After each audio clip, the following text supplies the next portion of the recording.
Welcome, everyone. Aris the Hiss here, in a match you won't want to miss tonight.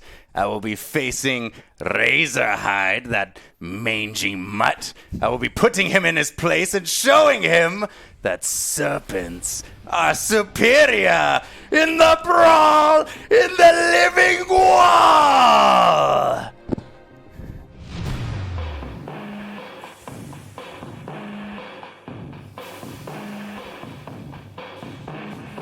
The 100-Year War is over, but now a new battle begins. A force of nature, the Mad Hermit. No man, no beast can hang in the ring with me. The Guardian of Eberron, Eleanor. I fight for love and justice. A legendary evil, Nyasta. The least you can do is look me in the eyes. The monster incarnate, Razorhide. You're just gonna have to know with it.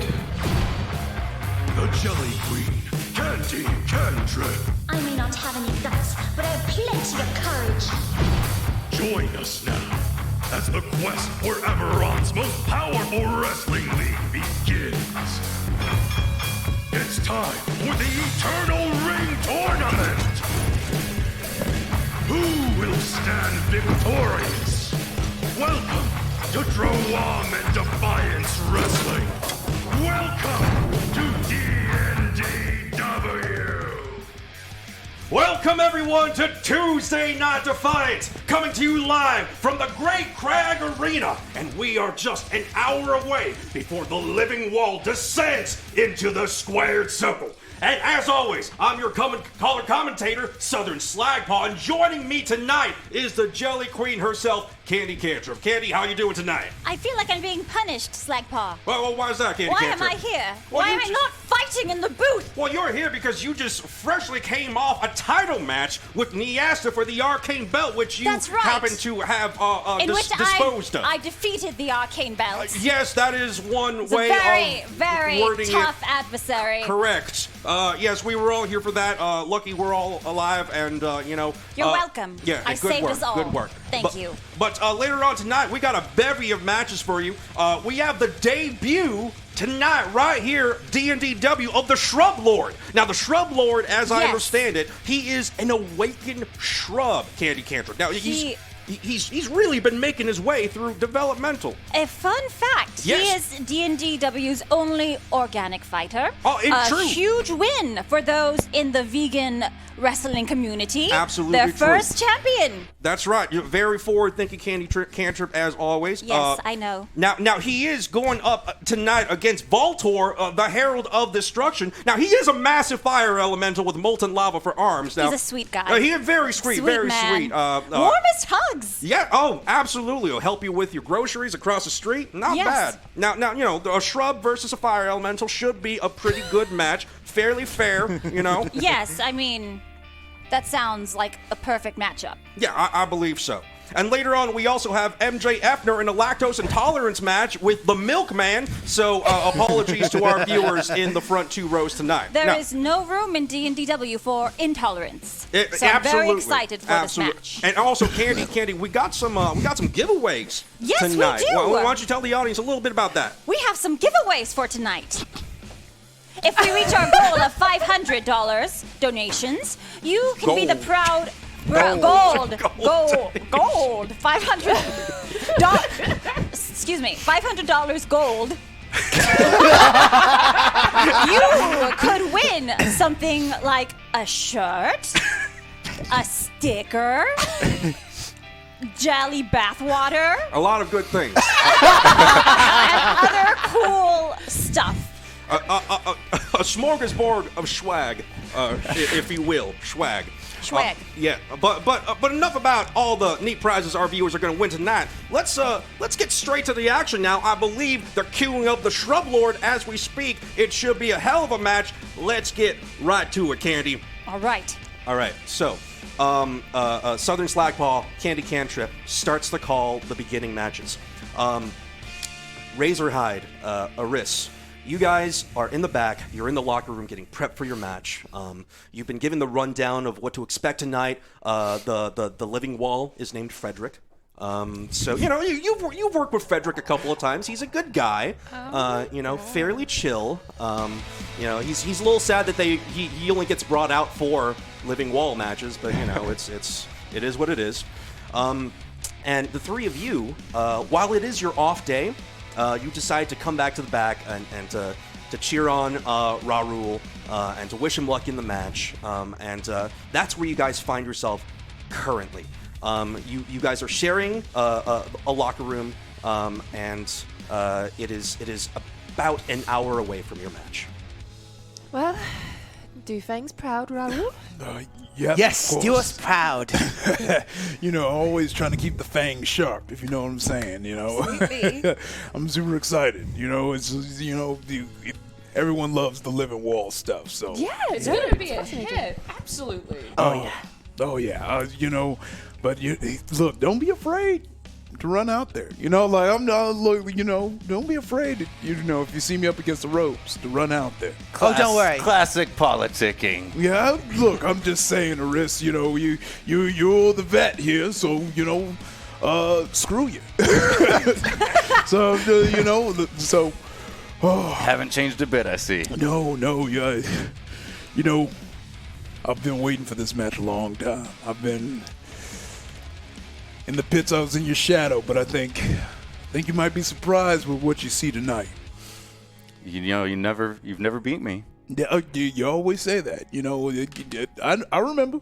I don't need reminders. As you guys are chatting amongst yourselves, you hear a familiar mechanical hissing noise. You're only familiar with it because you hear it literally every other match. Dugan McBain, your employer, right, likes to stalk the halls, making sure everything is going according to plan. And today is no different. You hear the telltale kind of like mechanical hiss of his. It kind of looks like he is a brain in a jar and he travels via large. It kind of looks like a magical Roomba. Like a baby Yoda capsule. Yeah, like a little baby Yoda capsule. With little. Wait, sorry. The child. No. Continue. The Child. So. Like a child so capsule. he traverses on this magical Roomba. And you hear him, the whirling gets a little louder. It's always annoying because it takes so long for him to enter a room. So he's just like giving you plenty of time to prepare yourself for the boss's arrival. Finally, rounding the corner, the massive glass tube that encases Dugan McBain, the brain in a jar, CEO of D&DW, arrives on scene. All right, hey, he doesn't have any arms, so he can't do this. But all right, you two. Hey, so you remember the story, right? We're really gonna push the you guys being from the pits together. Yes. Yep. Yeah. You really push that rival thing. And don't forget to check in with Frederick before the match starts. All right, fill him in on all the spots you want to do. He's here to help. Beautiful guy, Frederick. Beautiful family. And let's see, anything else? Yes. One small, minute, even tiny detail. Oh, Lord. That doesn't mean much coming from him. Yeah, so, recently we've had a bit of a political unpleasantness with the destruction of the Arcane Belt, Yeah. So, I've gotten word that the AWL has taken it into their own hands tonight, and they may have hired some Dargoon mercenaries to mess up the show. Wait, as part of the show, or as everyone make intelligence check really quick to see if you are familiar with the Dark, except for you, Hermit, because you already know what the Dargoon mercenaries are all about. I do. Yes. Ooh. So do I. Natural 20. Oh. All right. I happen to be very knowledgeable about these guys. Yeah. So Dargoon is the other monster nation in Corvair. Now they are not as advanced culturally as you, right? Still some people eating over there, you know. We're all trying to get away from that, but they still use their goblin citizens as hired guns. There's a lot of mercenary work that comes out of that nation, and they mistreat their people a fair bunch. It's a pretty savage lot over there, right? And generally, they sell their services to the highest offer, and tonight AWL has hired them to mess up your show. Dugan McBain continues. Look, don't worry. It's actually. It used to happen quite a bit back in the heyday. Not so much anymore. But usually they just hire some mercenaries to wreck someone else's territory, to mess up their show and kind of hype their territory in response, right? And granted, you know, it's nothing we don't deserve for destroying their cultural artifact, but didn't they nearly get us killed in their dream box that they forgot to check? Oh yeah, they swear they didn't do that. I know they didn't do it, but why are they trying to screw with us? We nearly died. Yeah, I guess that wasn't enough. It is what it is. Hey, that's the entertainment business. Am I right? So, what are we supposed to do when we see these mercenaries? Do we have amped security? Well, I was about to say, you know, security? Is there Me and Atlas Yasta? security here? Well, I was about to say, there's no reason we have to let this ruin our night. Also, it would cost so much if we cancel the show. So, we're just gonna roll with it.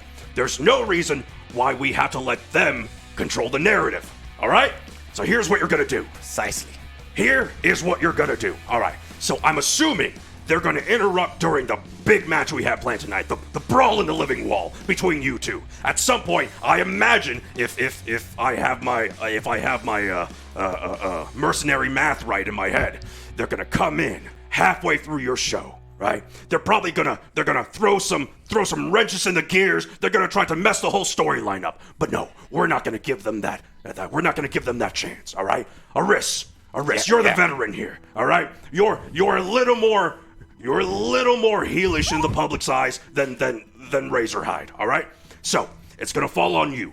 You're gonna take a mic from somewhere as soon as you see them come in. You know, let them say whatever they want. But then you take that mic and you control the narrative. You make it so that you planned this whole thing. You hired those mercenaries. Aris, that's right. Yes. Aris the Hiss hired those mercenaries. That's right. That's right. You hate Razorhide so bad that you hired Dargoon mercenaries to take him out in the brawl in the living wall. That's right. Self-sabotage. That's right. Absolutely. Yeah. We can sell that, you know. The audience is not that bright. All right. So That's pretty brilliant, actually. that's not bad. I am a giant brain in a jar. Dugan McBrain, sir. Yeah, I have one last question. So, what are we going to do about the real mercenaries that are going to be attacking me? Here's the thing. You three. That's where you three come in. All right. We're, you know, it's hard to pay a lot of people, right? So instead of hiring extra security guards, you three are it. You've been promoted just for tonight. So we should automatically assume we're going stiff on these guys, right? Yeah, they will probably have swords. Hold on. Yeah. It makes sense for them to help them. I am a good guy. Oh, yeah. So, Eleanor, I just wanted to let you know that Creative has some interesting ideas for a heel turn for your character. Excuse me, this was not discussed with me. I know, but hey, the entertainment industry. Wait, no, I have. But also, these are illegal mercenaries. Of course, Eleanor would want to, you know. I mean, like, yes, regardless, I'm going to help because these people are going to try to kill you. I mean, we'll take off my mask and everything. Of course, I'm going to help you, but I just have to make it work. It'll work. I mean, listen, we saw grand heel. their cruelty firsthand on that train. As much as they claim it was just Dreambox holograms, that was real. It felt real. They've been a horrible nation during the war. They still are. Goblins are still just cannon fodder to them. We need to take them out, one way or another. All right, but I'm not going to let you talk yourself out of the heel turn. If Creative says it, you're going to be a heel. And you're going to join Fangs for the memories. Eleanor's for the kids' shirts. Eleanor, you will be coming out the rest of Fangs for the memories, all right? You justify it however you want. Just make it work. All right, but so we will be giving each of you a Bi-Esk or steel chair. We can't give you swords because this is wrestling. There's no swords in wrestling, It's all right? life or death. We couldn't get swords. Hey, these are very quality steel chairs. They're going to have all right? swords. Can I draw blood? I mean, they're going to try to kill us, so I can draw blood, right? Yeah, but feel free to be as stiff as you want on these guys. No, I mean, like... Blood, yes, but let's not dismember Yeah, what you did to the less harpies murder. on the train. Less That was murder. traumatizing. That's the line. I was still That's like the line lucid. I needed to know. Less Okay, murder, fine. more concussions. All right. Okay, fine. All right. Yes. All right. And if you can do some terrible heel stuff while you're at it, even better. Oh yeah. Double for you, Eleanor. Heel turn. They're gonna love it. Why We're no? gonna sell so much merch. All right. Let's see. Anything else? Nope. I think that's it. They're doing the shrub and fire elemental match right now, and MJ Effner's gonna like puke his guts out on the audience, and after that, we're having you come in. All right? You're feeling ready? All right. Feeling strong? Yeah. That's what we're talking about. Dire mastodons, the lot of you. All right. What does that Doesn't even get mean? much bigger than that. And with that, Dugan McBain slowly wheels his way. Bye, McBrain. Hey, turns back around. Is Aris supposed to just stay out of the way when the mercenaries are here? Is there any That's point what I where pay he you can... for, Aris. Make it work. You got it, Okay. boss. All right, just It's what he pays you for, but I don't feel like we're getting paid don't for know if this. it's going to be believable if he's killing his own mercenaries. But not killing. We're not killing anyone. Just severely concussing them. Yes. Borderline amnesia. We're just Inducing. unarming them. Disarming them. Disarming. Arms. Legs. No. Not unarming them. I just don't know what I'm gonna do. Like, why am I coming out like to be a heel? Can I just do it as a good guy? Why are they making me a heel? They didn't even discuss this with me. I know, right? Candy definitely seems like she's going down the heel route. I mean, like, yeah, like what's going on? I thought, man, this was what I picked. This is what I wanted to do. Well, it goes in waves, I back guess and forth. Tell you from experience, sometimes they just hotshot stuff. This is one heck of a hot shot. I had a new dress being made. Like, I'm upset about this. remember what but- McBrain said? It's all good for business. McBrain! Ah, he's still here! I guess Right, he moves at like a millisecond, like an inch. Yeah, this is all crazy. But I'm excited for the future. I'm gonna go talk to a mage right real quick. I want to make some last second changes before the match. well, Is he politicking? This is what he You does know in what? matches. He's a professional. Wrestling is real. Yes. got it. the mage right says, "Yeah, we can get you that." Okay. I knew it. It's It's holding up for more weave. money, isn't Yeah. it? I don't know if it's money, but As Raul goes and talks to a mage right, after he leaves, there's a very light, polite knock on the locker room door. that's new. Yes, come in. So I can't come in. Oh, Fred! Yeah, hey, Frederick. I open the door. Right. So the first thing you see is this gray model, just like there's a skeleton with like one eyeball coming out of the side of the wall. It's a wall. There's like half a sword sticking out on one side, right? So this living wall just sort of like presses itself against the door frame, looming. Can't get inside really, but just kind of hovering on the outside. Hey guys. Hey, Fred! Yeah, Hey, how's it going? How'd you knock? The skull doesn't speak. It's just he's literally undulating this voice from his entire being. Right. It's like, hey, so Aris, just wondering if there's anything you required specifically from me before the match. I just wanted to let you know I'm gonna be, if you climb me, I'm gonna be helping you with a little foot holdings and Perfect. And don't be afraid to pull in foreign objects out of me. I got a ton. Whatever you see, you can use. He grows like several steel chairs out of his walls. Like, Okay, Nice yeah, assortment. yeah, not bad. And he's like, there's maces and like whatever. It's like, pretty good, right? I even got a couple tables and ladders in here. Tables. Yeah. Yes, Not too tables. Not Definitely. too bad. If you wanna throw one of you through me, just let me know. I'll just we'll kind of alter my body. Sure, yes. I'll give you the Iggy. Yeah, there you go. There you go. Yeah. Perfect. All right. Other than that, is there anything else you guys need? Do you know about the mercenaries? Oh yeah. Right. McBain told me about that.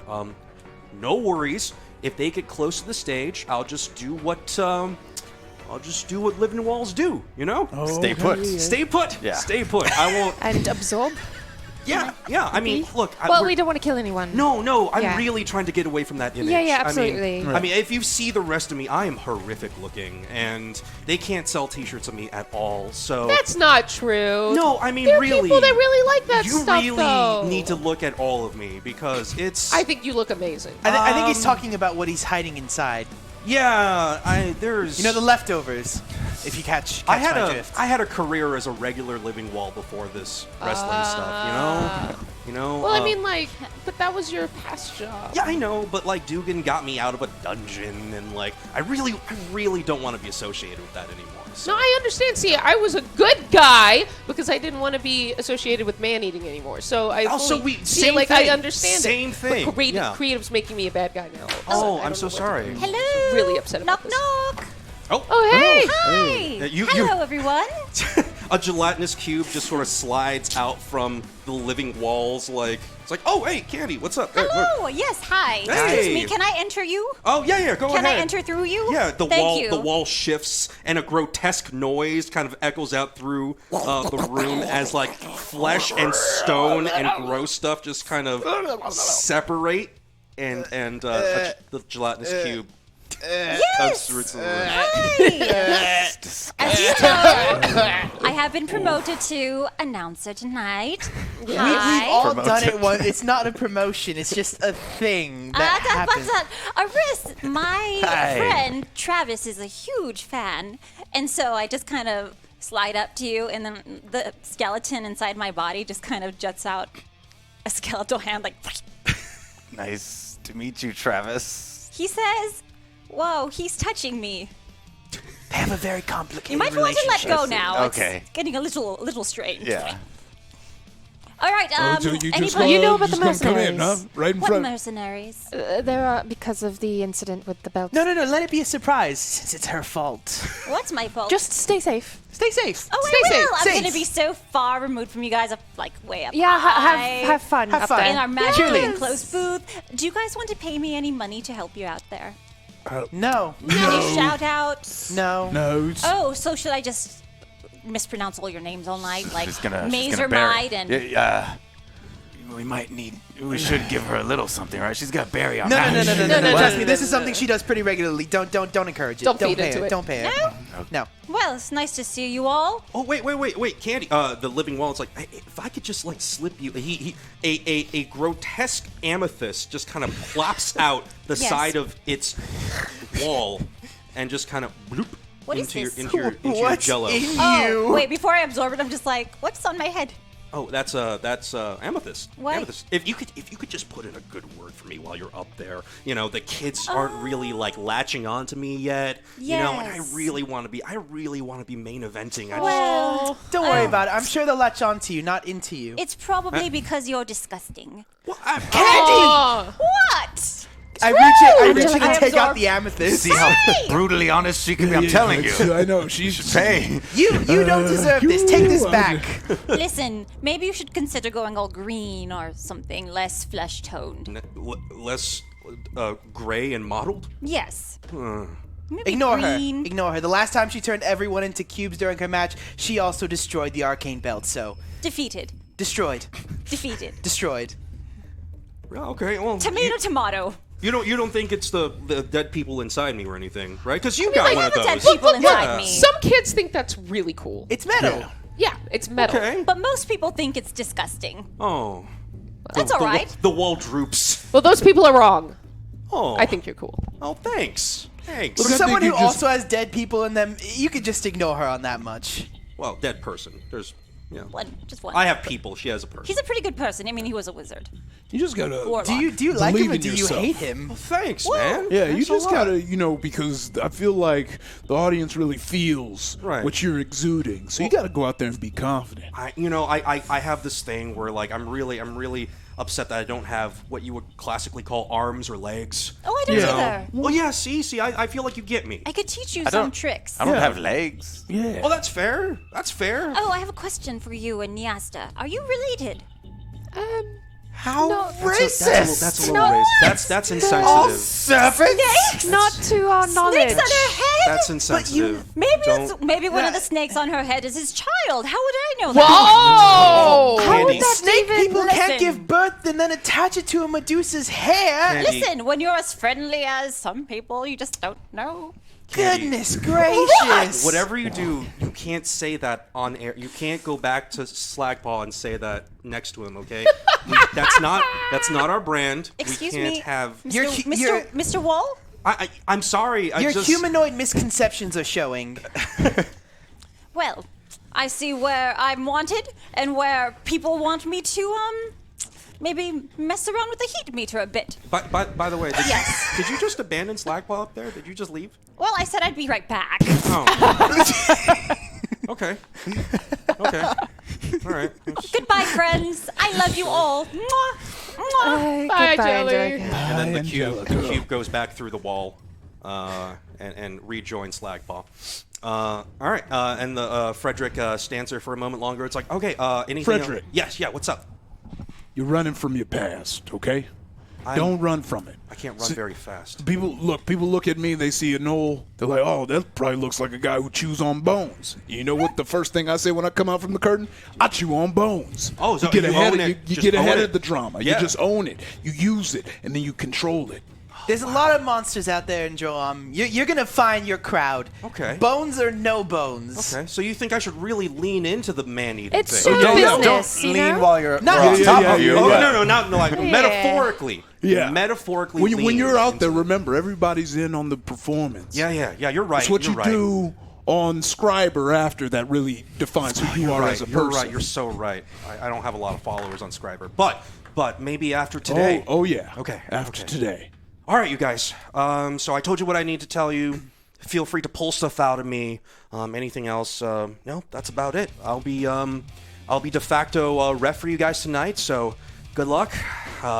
Let's have an awesome brawl in me. You're lovely, Frederick. Nice. This is your night, no, Frederick. you, This no, is you, your night. Good attitude, man. We'll make you look good. You make us look good. Absolutely. Absolutely. I'm gonna make you all look bad.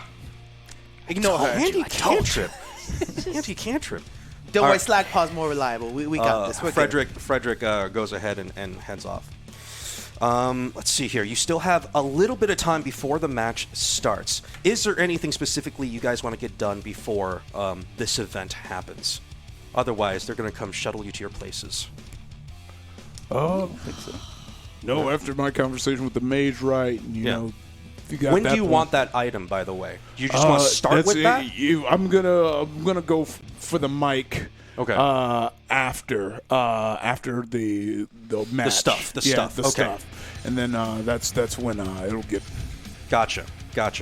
All right. In which case, Aris, Razorhide, you guys get geared up and you start getting into place. As they are doing that, the mage rights, one of the mage rights takes the three of you to the side. All right. Okay, look, so Dugan has informed me to tell you guys that you are extra security tonight. Sorry for the hassle. There's going to be a pay bump, if that matters. There better be. I mean, like, this is no longer wrestling. I know, but like, to be fair, the last couple of things you did weren't technically wrestling either. I'm numb to all these attempts on my life. Yeah, you guys have gone through a lot in like a very short amount of time. It's interesting. I think we deserve a pay raise. Like a I'm not the pay one raise. to I know talk to you're about not, that. but Just like, just pass it along first, though, and maybe insurance, better insurance than what they have right now. Regardless, you'll need this, and he hands you a Bi-Ash steel chair. You'll need this, and you'll need this. So are we going to sit in these as we watch, or? Oh no, those are to help defend the ring against but the like, mercenaries. we're not just going to carry them around, right? We could sit in them. Oh, you can do in the whatever you meantime, want with them. You know, I just put to my be claws natural. up in the air with my feet claws. I'm fine. You should really take one. Fine. They might have swords. Okay. You know. You can use the chair as a shield. Yeah. I guess. Thanks, Iris. All right. Iris slithers by. Use it as a shield. All right, so you guys are. They station you in the main area in the back, just behind the curtains. Bartleby, your jobberbot, has been assigned. I thought he exploded. Oh, they patched him back together. Oh my God, no! So he can go through His the pain punishment over and is over never again. over. Yeah, It's like those crash test dummies. yeah. He's constantly frowning. You know, why is my life pain? And he is sort of traveling back and forth between the hallways of the arena. Hey, buddy. Ah, my favorite jabberbot. Yes, hello. They put me back together the other day. I asked them not to, but here we are. Lovely. Can Jabberbots get do not resuscitate? That terrifies me. Honestly, I'm so sorry. I'm sorry. You. I guess if are, it's like just a piece is left, that's all they really need. Existing. If I go this time, please hide me away so they cannot find the pieces. God, why did they pair me with you? Bury me somewhere beautiful. I'd like to My heart and soul roll can't sneak take it. and try and sneak up behind the jobber bot just to test a theory and run my finger up his back and see if he notices me.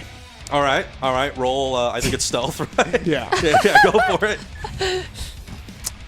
Is that That's a 8? 8.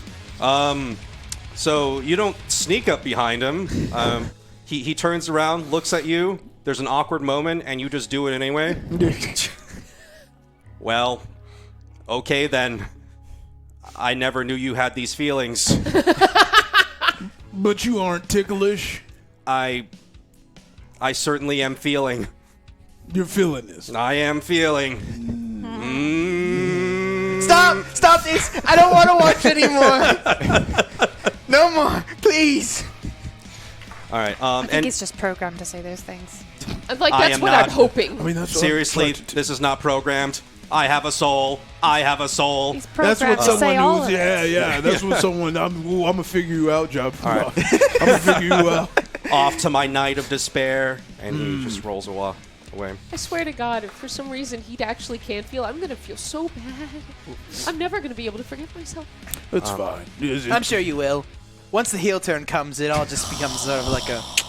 It's a lifestyle, you know? So angry at creative. Aside from Bartleby, the mage rights have been set up to various entrances and exits of the arena.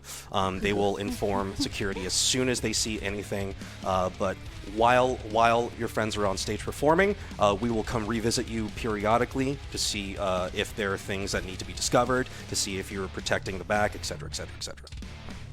So, while you guys are set up with your arsenal, manning to the fence of the arena, let's head back out to Slagpaw and Candy Cantrip. All right, everyone, welcome back to Tuesday Night Defiance. Well, Candy, we have experienced quite the showcase here tonight. Now, Yes, we have. now, who would have guessed that Valtor, the Herald of Destruction, would have such an extreme allergic reaction to shrubbery? Well, you know that is a very shrubs are people don't give them enough credit. They absolutely They do are not. the silent killer. That's right. I have never seen such technique from a sentient shrub. And you know what? They are in everybody's homes. I've been telling people for years. That's right. People are sleeping on these sentient shrubs. So congratulations to the Shrub Lord tonight on his first D&DW win. Congratulations, Shrub Lord. Here's to many more. Here's to one or two more. To a few.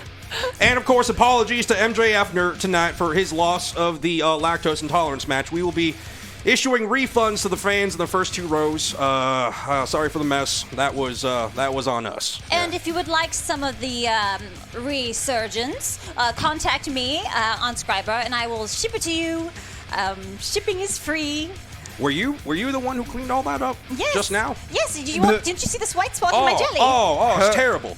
It's horrible. You just got I just it. keep it right next to Yeah, it's right there. Right there next to my new amethyst. Yeah, is it disgusting? Is it like, does it taste like anything?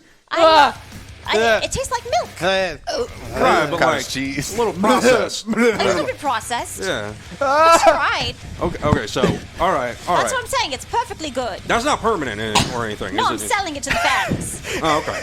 All right. So if you want to purchase any of Candy Cantrip's processed milk liquid, go ahead and submit orders now.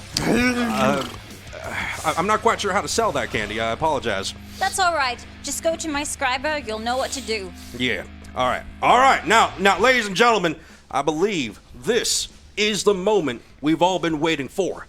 Behold, in the center of the ring, we got the living wall coming in from the rafters, and if you from the top of the arena, Frederick, in a harness, in a safety harness, starts slowly being lowered onto the ring. There he is, ladies and gentlemen. That's right. That is D&DW's own living wall. This is a match that only Droaam can provide, Candy Cantrip.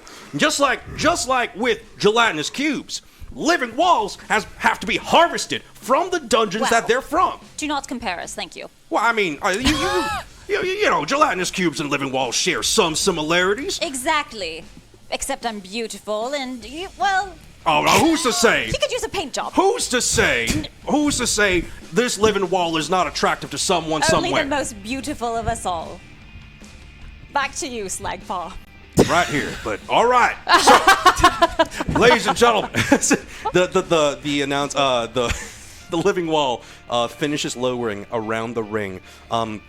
It's in a cage formation, so you know there's still squares of space you can see through it. However, the lining, the actual wall itself is mottled gray, brittle looking, constantly moving and undulating like a good living wall does. The skulls in it, you know, the mouths open and close, silent screams just like coming out from the orifices of this thing. A couple of children cry in the front rows. Their parents excuse them and take them out of the arena. And with that, the living wall settles safely around the ring. All right, so now the living wall has been lowered into place. Oh, don't call him a has-been. He's very sensitive. The living wall. Yes. Placed now. Yes. Around the ring. And all that's left is to have our two competitors come down and show us what they got. Candy, you ready for this? I am more ready than I have been all night. All right, here we go. Now let's bring it on over to our referee tonight, who also happens to be the living wall itself. Frederick, here, passing it to you. All right. So, the living wall grows a bony, kind of like desiccated arm, right? Grabs a microphone and puts it just up against its body, where the sound sort of comes from. The following brawl in the living wall is scheduled for one fall, making his way to the ring, ruler of the Iron Main Gym and monster incarnate, Razorhide! So I walk out from the curtains, I push the curtains back, and I come out, and my fur kind of wet. It's a drippy match. And he looks down at his claws, and he reassures himself, and he rushes down the ramp and jumps up and spins and puts his back to the wall so that it sucks him in, and he gets into the ring. Razorhide now. Razorhide really looks like really amped up tonight, Candy Cantrip. Yes, it did. It must be the pep talk I gave him backstage. Oh, you gave him a pep talk backstage? I did, yes. What kind of pep talk was that? He looks moist. Well, the kind that's best not discussed on live television. All right, well, let's just completely stop talking about that. Razorhide now.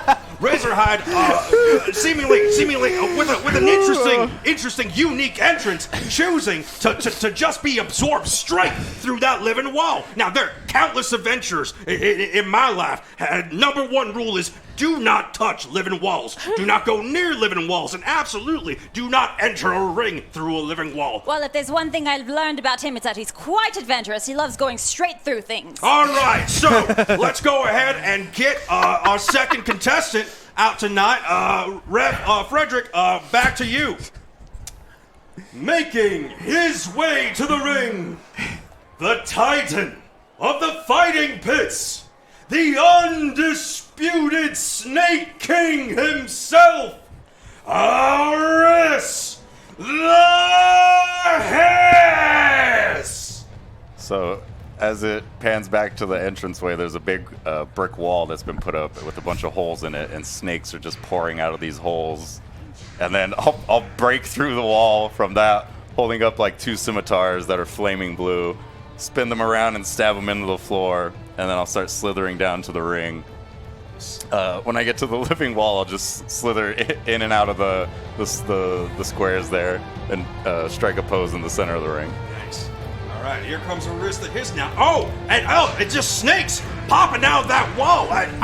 Where do we get the budget for these? So many snakes. Well, I'll tell you that he may or may not have created some love children with our very own Niasta. Those are some heinous rumors. I said may or may not have. All right, so it's not sure, not 100%. Just a theory of Some very mine. dashing theatrical scimitar work there, and here comes Aris the Hiss. He's choosing to slide between the crevices of the living wall instead of being absorbed like Razorhide. A different approach to entering this match, Candy Cantrip. It's always great to have a little variety.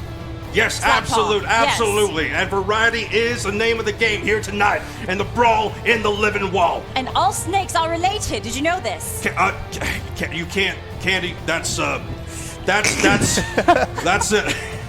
That's an ugly stereotype.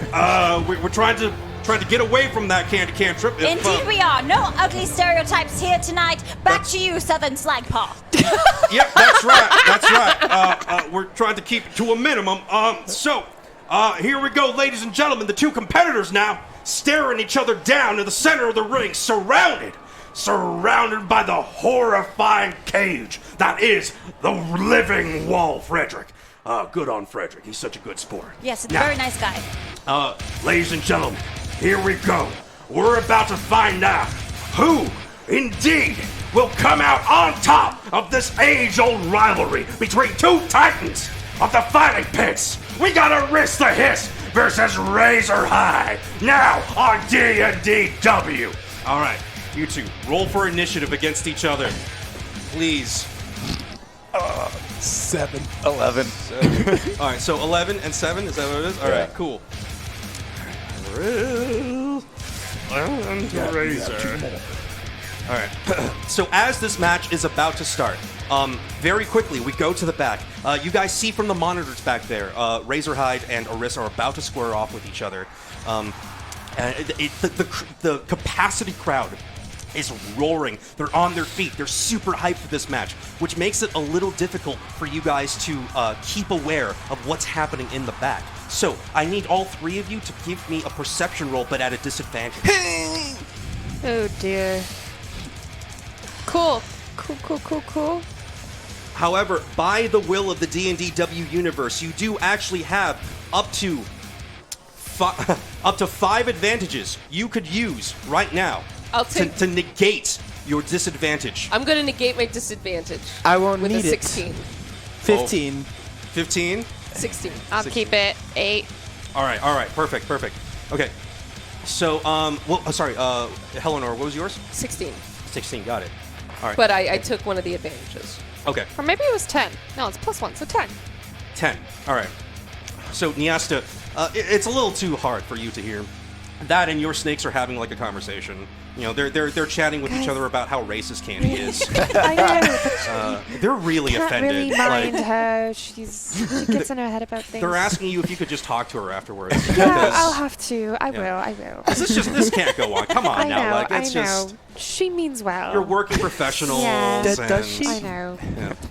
So while you're having that conversation with your snakes, very important to the image of all snake-like beings. you two hear a slight metal pinging noise off in a hallway down to your left. It sounds like a piece of metal has just clambered and fallen to the ground. And as far as you know, most of the folks working right now are either back where you are, not in the hallways, and everyone else is out in the arena. Right? They're trying to make sure nothing happens out there. Okay. I heard something a little weird. Can I go investigate? Did you hear that? I heard it too. Metal Did you hear clanging that? on the What? floor. No. What? Okay. I mean, like, it's possible. It's just the mages in the back. There's I mean, no like, way though. They already gave us our chairs.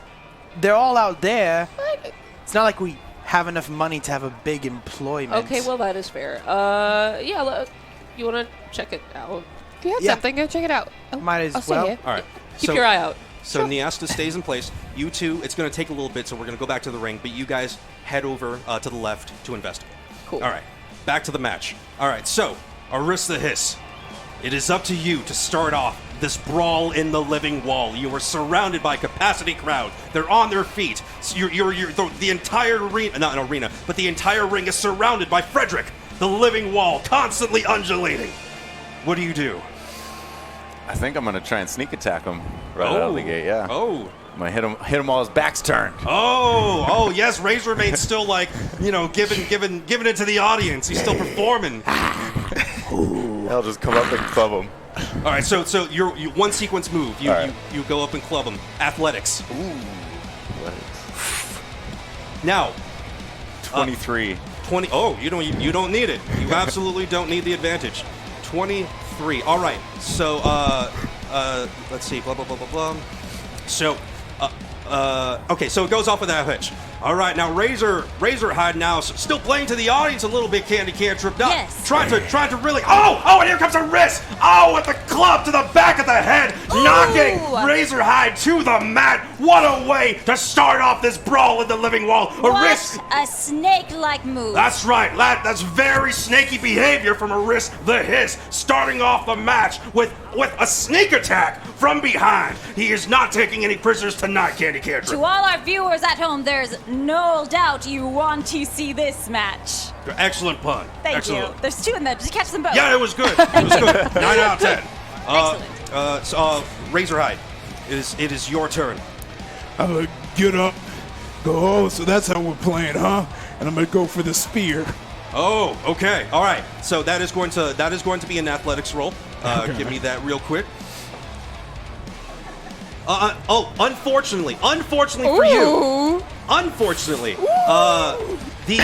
by the will of the D&DW universe, you have disadvantage on this roll unless you choose to burn through one of your advantages to destroy that disadvantage. I'm gonna burn through and use this 19. All right, here we go.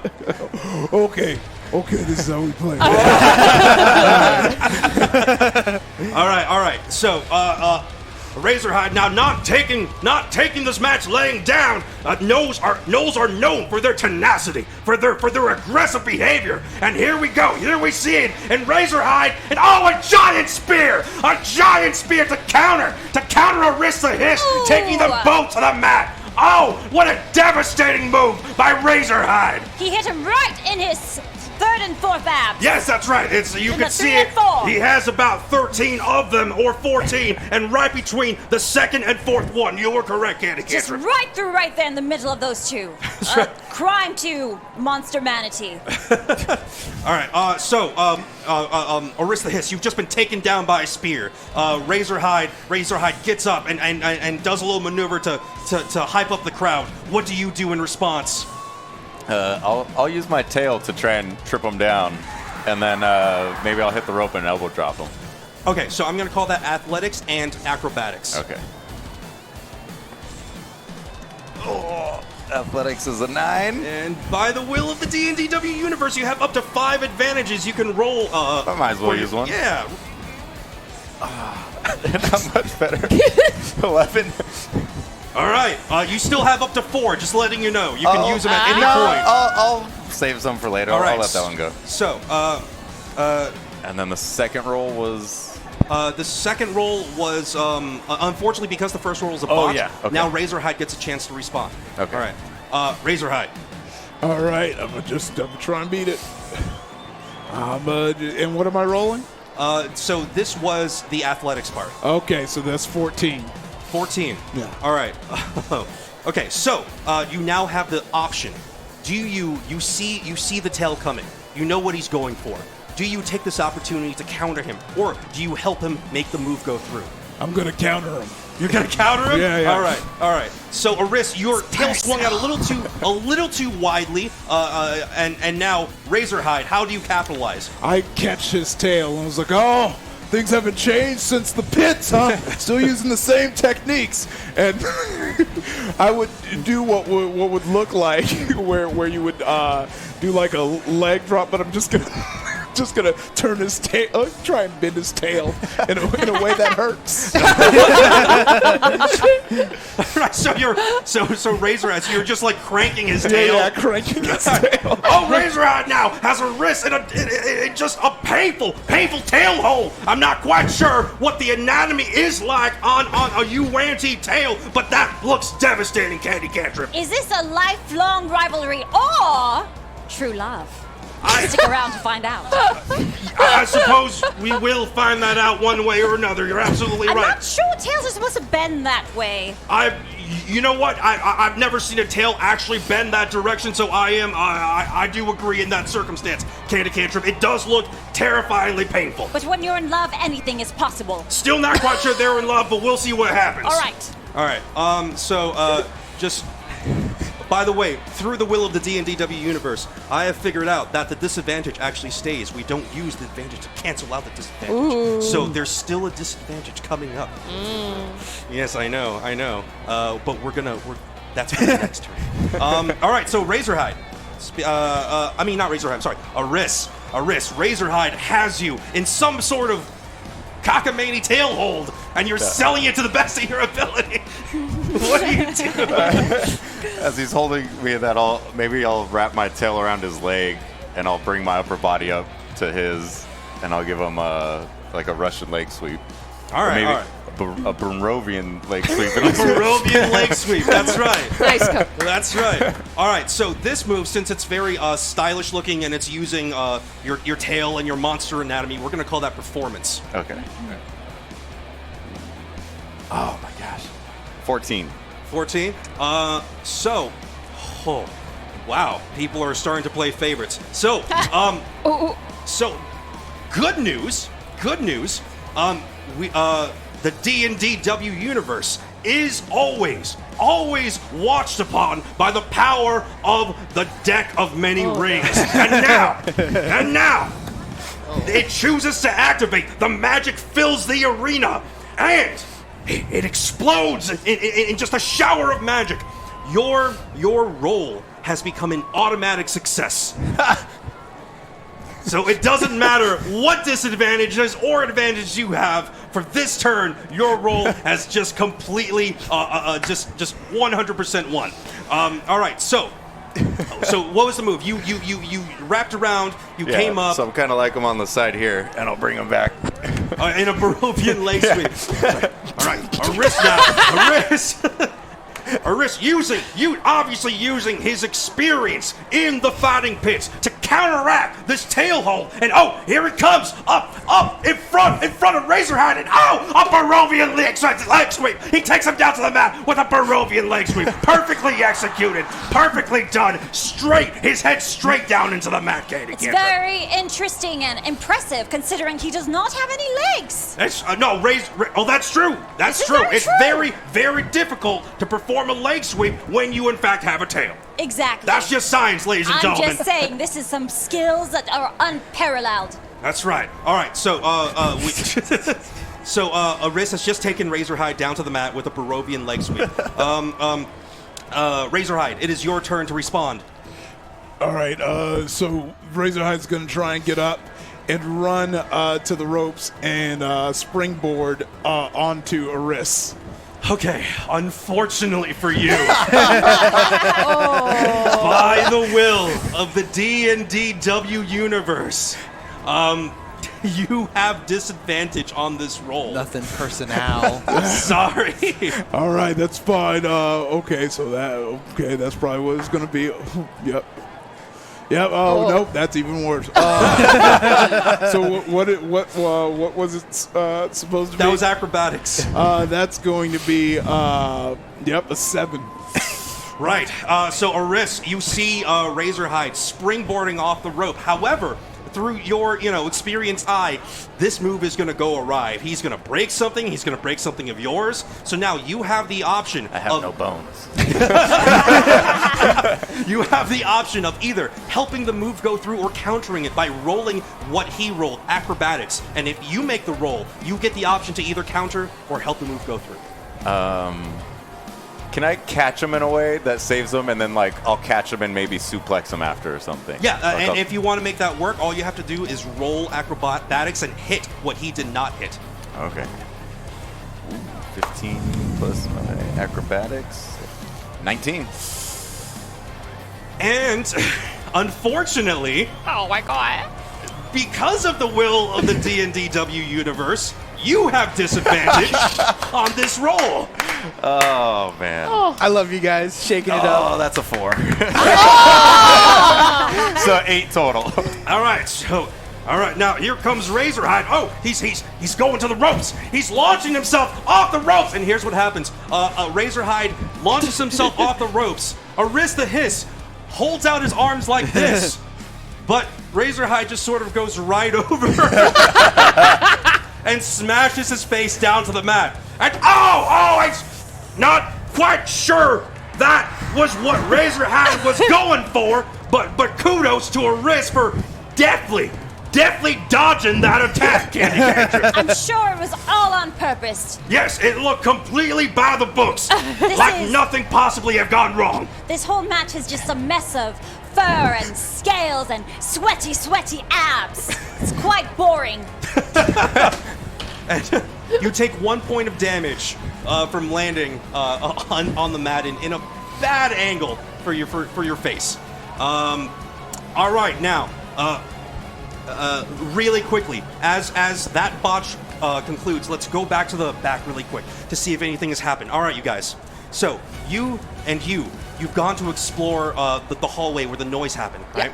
Yeah. In this hallway, you're sneaking through the dark pathways. It's lit by only a few of the cantrip lights, just a light spell on the walls. Mm-hmm. And in the corner, as the hallway rounds to the right, you see a familiar robotic arm twitching on the ground. Oh God, no! Just a pile of oil just seeping in the hallway. You know what? I kind of expected this. I almost don't feel bad.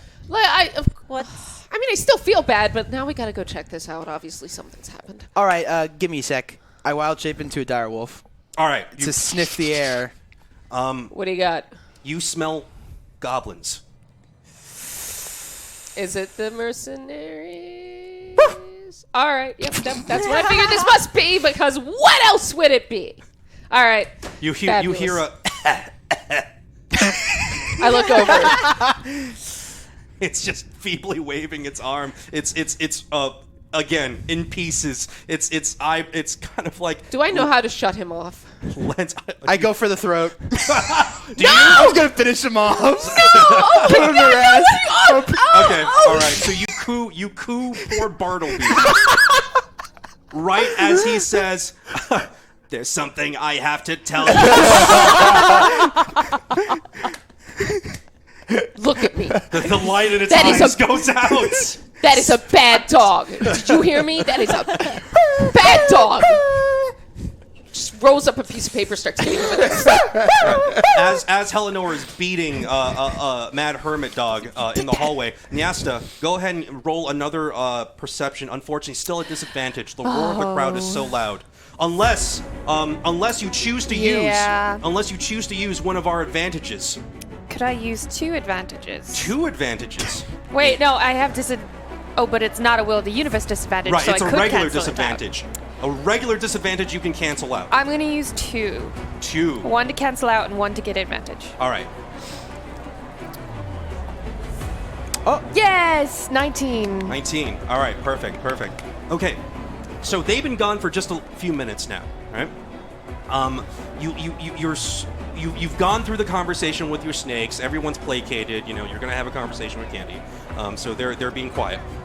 And as you're sitting there staring at the Magic Tech monitor, watching Razorhide land straight on his face in the middle of the arena, yeah, you cringe a little bit. That was probably not according to plan.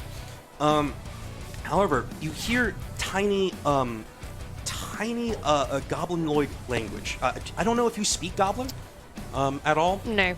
No? Okay. Then you hear. I do. But only me. You're not there, No, I'm not. unfortunately.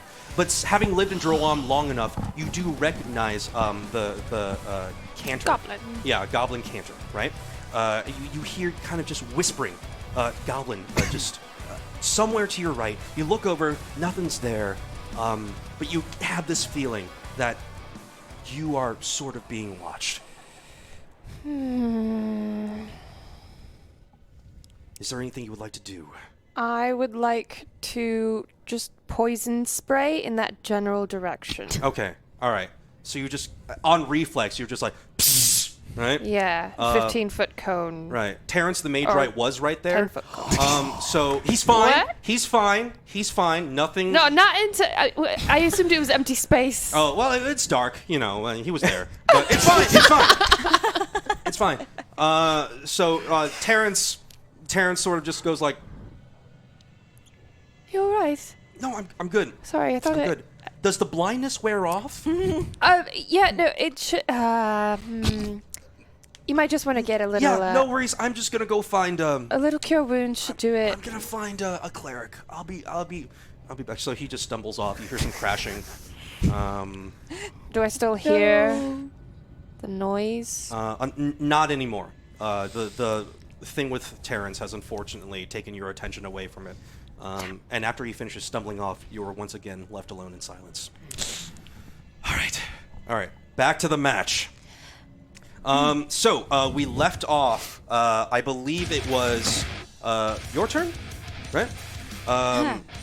So Razorhide. Oh no, it's it's a 'cause I just botched. Yeah, no, that's right. You just flew over him. He held his arms down. He was like, You see that Razorhide has noticeably botched. There's a You're tiny, greenner than my scales.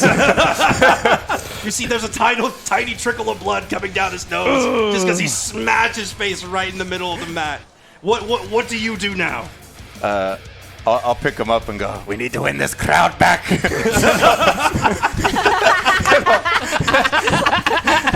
And I'll hook him for a Yuan T-bone suplex. Nice. All right, that's athletics. Natural 20! Nice. All right, so you whisper some sweet professional nothings into Razor. All right, now here we go. Now Arista Hiss capitalizing off of Razorhide's interesting tactics. Yes. And he's pinning. He's hit him with the Yuan-Ti T-bone suplex so hard that Razorhide has gone halfway through the mat of the ring, and he slams you so hard that you actually break through a portion of the ring, and he has you just sort of stuck in the middle, whether you meant to or not. All right? So you are halfway stuck in the middle of this ring. With such veracity, such velocity did he hit that mat that the mat could not hold his weight. He went halfway through it. A fun fact, a T-bone maneuver is very difficult to pull off, especially when you don't have any bones. You know what? That's absolutely Candy Cantrip Yes. with some science here tonight. I feel smarter already. I'll hiss at the crowd. They call me science cantrip for a reason. As you hiss to the crowd, you hear a mixture of cheers and boos, and just a couple of people going, "That was awesome." That was spectacular looking. All right, so Razorhide, you are halfway through this mat. You've been suplexed straight down into hell. All right, what do you do? I crawl out the hole from the mat and then just on the ground claw towards the living wall and reach inside to pull out a steel chair. All right. Now that's free. You don't have to roll for that. Okay, and then I'm just gonna try and hit a wrist with the steel chair. All right. So what's that? That is going to be a performance because you don't actually want to hurt him. Yeah. So as a risk, you do this. Well, Stout this flagpole will tell you. All right, now, Aris, taking a moment to pander to the crowd. Oh, listen to the reaction of this arena. They don't know whether to love him or hate him. I hear some mix of boos and cheers, and what's happening now? What's happening with Razorhide? All right. He's reached the living wall. He's pulling something out of it. Oh, it's a steel chair. It's a steel chair. Candy Cantrip, and hey, roll performance. That is 10. 10. You have up to 2 advantages by the will of the D&DW universe. Nah, that's an 8. I'm gonna use the other one too. 2 advantages. That's a 10 again. Excellent. All right, you're out of advantages. So put you right over here. So here's what's gonna happen. Because he's turned around, he can't help you with this move. So you just you straight up hit him in the back of the head. And it hurts. Brandon, you. All right. You lose 4 hit points as a steel chair catches you just straight naked on the back of the head. He's hit him with the steel. That looked painful, Candy. That looked super stiff. Not quite sure that angle was correct. But there we have it. It's very, very difficult. A sad, sad night for all those poor little snakes in the Astus hair watching their daddy get pummeled. Again, Candy, not all snakes are the same. However, it does appear that Razorhide has equalized the match using that steel chair. Well, you know what they say: when you can't do it with, your strength and skill, go for a weapon. They do say that, in fact. Yes, they do. They are very wise. So you take the damage to the back of the head. Obviously, that was not what was supposed to happen. However, because we are governed by the deck of many rings, it chooses to go off once more. And good news for both performers in the ring, the magic actually heals all 2 of you up to max. Hey. You regain all your hit points that you lost. The wound on your head that just appeared just magically disappears, and Razorhide, your bleeding nose, just magics away. Magic! We love the deck of many rings. Do we? Yeah, sometimes. Terrence! Okay. When it's not summoning like demons and stuff. All right. So, Aris the Hiss, you've just been clobbered by the steel chair. However, nicely enough, the damage has matched away. No concussion. Yeah, no concussion. You're fine. You're fine. You feel better than fine, in fact. It's like a paladin just lay on hands to you. All right, how do you respond? Let's see. I think I'm going to try and... can't do that. I got no legs. I was going to say drop kick him. It could be like a tail whip. Yeah, right.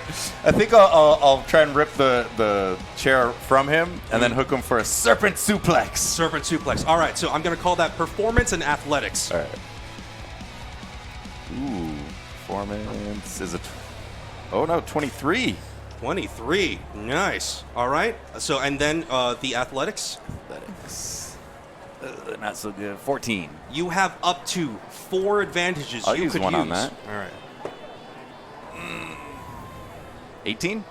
All right, nice. Okay, so All right, Aris the Hiss. All right, he's taking the steel chair from Razorhide's grasp, knocking it to the side now. Oh, he's got him. He's got him in the suplex. He's raising him up. He's got him in the air. And he suplexed him straight down onto the chair. Onto the chair. The suplex bouncing Razorhide's skull straight off that Bayash steel chair. Now, Bayash war found only in Droaam, ladies and gentlemen. Harder and more durable and sturdier than regular steel. That's gotta hurt. That's what a devastating blow. An extremely emotional night here. As we all know, as a small puppy, Razorhide looked up to Aris the Hiss.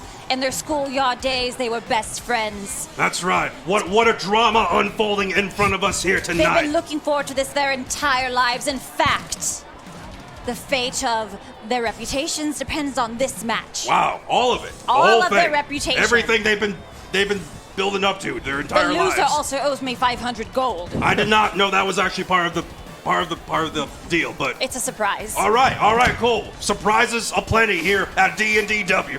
All right, so you've just got suplex straight onto a steel chair. And before your turn happens, the deck of many rings activates one more time. As you claw your way back to your feet, you hear a familiar voice, kind of like echo into your ear. Oh no. Blah! Oh. Blah, master, it is I. It is Strahd, your friend. And just the deck of many rings has summoned your Jobberbot from the dungeon boss match. He's still a bat. He's not even a full Jobberbot, and he's just flittering next to your face. Master, what do you say? Let's take on this thing together. You're absolutely correct. And I grab onto him, and he flies me up to the top. And then I stick my feet in, and then just drop on top of Aris. All right, I'm gonna call that performance, and then I'm gonna call that acrobatics. Okay. Let's go. All right. 18 for performance. Nice. And then for athletics, that's going to be 17. All right, cool. All right, now, Razorhide now gaining access to his dungeon boss Jobberbot. Cantrip, we thought that Jobberbot was destroyed, but no, the Strahdbot is back, and now Razorhide grabbing onto a small mechanical friend, just flittering up to the top of the living wall, and sinking his no talents into the living wall itself. What's he gonna do?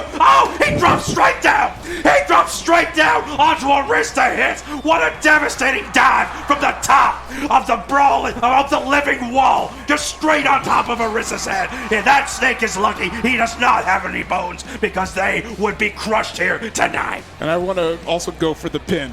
Okay, let's say. So you feel Razorhide scooping up the tail. I guess he's got the tail in, and so the living wall, his desiccated hand pops out and just starts the count. 1, 2. Do I roll or? Do you? It's. I'll kick out. Yeah, okay. Yeah, I'll kick out. So before the count of 3, roll performance. All right. Oh, that's a 2. You have 8? Up to 3 advantages. I'll use one on that. Yeah, 16. That's better. All right, So then nice. 20 total. All right. So you kick out with flair, right? So as you go pin 1, 2, it hits the 2, and then Aris bench presses your body and just shoves you into the air, throwing you off, getting back to his feet. The crowd pops, stands on their feet and just starts cheering. They love this. They're like, yeah, this is awesome. You're tossed halfway across the ring, barely avoiding the steel chair. And you make your way back up to your feet, facing off once again, staring at each other in the middle of the ring, back to default. Just two rivals staring each other in the face, and the crowd is eating it up. All right, really quickly. No, go ahead. It's only Razorhide and his chair and his little bat friend against the world. That's right. The Strahdbot a little more effective this match than he was last time. Unbelievable that he can hold that entire weight of Razorhide. The true MVP here tonight is Strahdbot. Yes, thank you, Strahdbot. Thank you, Strahdbot. We owe you our service and our gratitude. All right, really quickly to the back now. You two have just come back from exploring the hallway with the remnants. You're carrying the remnants of Bartleby because you can't just leave him there. Man, I guess. I can't believe you killed him right before we needed to hear something from him. And then you just wait like a few more seconds? Like, really? We're gonna have a Still discussion direwolf. where you can talk back to me after we are done with this. As you rejoin Niasta, I need all three of you to make a perception check. With disadvantage. Not with disadvantage. Well, I have normal advantage because direwolf keen smell. Is there any advantages left? Yes, you have up to 5. You know what? I thought I saw 10. If they, if they sense it, I guess maybe I it was don't a need to 5. sense it. It's That fine. was I've got kind a of the 4. area it was. Either way, that's like a. You're just so consumed with the fact that Bartleby is once again not of this Listen world. to him cry about it when I'm he a comes nice back away. 6. Just nice 6. Yep. You're super casual, just chill, laid back. I'm not working tonight. No goblins. Well, I don't know if it'd be things. useful because I can't communicate, but that was a 22. Was it 22? Oh. All right, Direwolf Hermit. You notice the backup mics in the back on the table just before the entrance flap, right? One of them is missing, and no one has been around. The only other person in this room was Niasta. I sort of just walk over to the table and start pawing at it. What? I walk over. You guys see one of the mics is missing. Am I there too? Yeah. All right. Well, this is shaping up the way that I guess we were told it was gonna. So. Question. This is totally your discretion. We have our message, right? Our things? You guys aren't wearing them. They're wearing the earpieces of message. If you would like to put them in, any major I can give it to you. So yeah, that's fine if you want to pop one in. Yeah. Okay. Now, again, your discretion. Can I communicate in wild shapes since message is sort of like a telepathic Yeah, thing? I'll allow it. All right. Well, we could probably expect for them to make themselves known soon. I would agree with that. Can you go ahead and communicate with the guys? Hello? Hello. Razorhide. Yeah. Oh, then just random people like hello. Sorry. Wrong frequency. Wrong frequency. Yep. Hold on. 3 taps. 2 Yep. taps. Yep. 3 taps. Okay, there we go. Razorhide, one of the backup mics are missing. We found a dismembered Bartleby, as he should be. We're pretty sure they're gonna make themselves known soon. I want to start walking towards closer to the stage. I do the same. The route I would assume someone would go from the mic to Right. the ring. All right, let's get y'all out of here. Eyes peeled. Come out here then, because this is getting crazy out here. Can I make another perception check to see if I catch the whiff of goblin anywhere? You don't have to make one. You now that it's in the My nose. snout. Yeah. You smell it. It's the same scent. It's the same scent. I did hear some goblin speaking Oh. earlier. Oh, okay. I But, start speaking in Goblin. Where the hell are you? I know you're here. Where the hell are you? Her accent is a little off, so yeah, it's a little. No one responds. Oh, I didn't expect it to be I'm that gonna easy, but I was teach hoping. you- I'm going to teach you goblin, because that accent. Ugh. Ugh. By Well, the I'm gods. sorry. Look, I learned it like a long time ago. It's been some time. I need more practice. I acknowledge that, I'm not great at it. So you guys are busy having a discussion about cultural whatevers. So here's what's gonna happen. As you guys are chatting amongst yourselves, and you two are facing down each other from your corners of the ring, the audience cheers start becoming confused murmurs. All right, through the crowd, you guys can just sort of catch off to the side. Through the crowd, 3 shrouded figures are making their way through the audience down to the ring. They've chosen a spot where the security guards are not at. And the audience is beginning to notice, right? These just very 3 prominent shrouded figures tearing their way through the audience, coming to the ring. All right? So, ladies and gentlemen, it seems we got unexpected guests here at the Brawl in the Living Wall Cantrip. Are these friends of yours, or? Why would they be my friends? I don't know. I just, Wait, let me actually ask. Hello? Are you my friends? Wave and blink twice if you are. Pretty sure they can't hear you from here. They are a long ways away, Cantrip. Oh, well, my voice, I'm told, carries quite nicely. Oh, well, yeah, I mean, it does. But let's see what this is about. Let's see who's visiting us here at D&DW in the Brawl of the Living Wall. The 3 shrouded figures arrive at the ring apron, not apron, but sorry, the barricade around the ring, around the living wall. Each of them unshrouds themselves, and you see one very grizzled, very unshaven, wrinkled goblin face. Another fairly handsome for a goblin, you know. Lazy expression, super chillax, lovely hair. And the third, a girthier boy. He seems to be having a good time. You know, his arms are out to his sides. And the middle one, the one with the grizzled face, has a microphone, right? And he brings it up to his face. And you guys now, in the back, can see this because they've you can see this on your monitors. Right? These are obviously the mercenaries that were hired to disrupt the show. Oh, great. All right, you gits. Listen up. I'm Chaz, right? And this here, the handsome one, is Chad. Hey, how's it going? And this here is Chonk. Hi. All right, Chonk, all right. Don't get him riled up. You'll murder you. Here we are then, eh? We're in the only nation on Corvair still not acknowledged by the Treaty of Thronehold. Ah! Boos from the arena. He's hit his sensitive spot. Droaam is the only country not recognized by the treaty. Even Dargoon. Dragoon. Dargoon. Even Dargoon was fathered into the treaty. For some reason, everyone else has just sort of looked down on Droaam ever since the inception of your nation, right? So he's pelted by a chorus of boos, and he can't get any words out with how loud the boos are.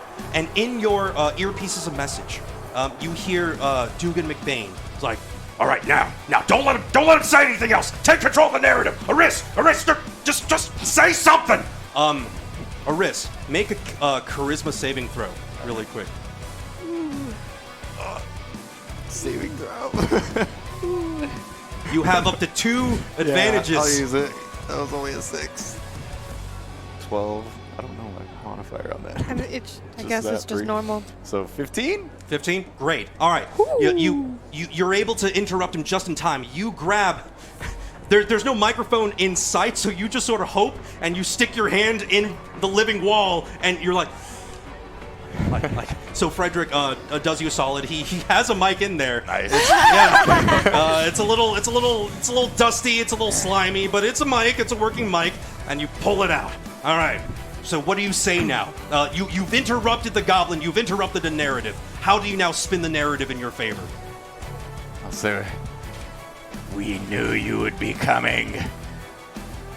D&DW, unite! And I'll be motioning for these guys to be coming out. And then I'll also grab Razorhide's hand and raise it up and go, we attack!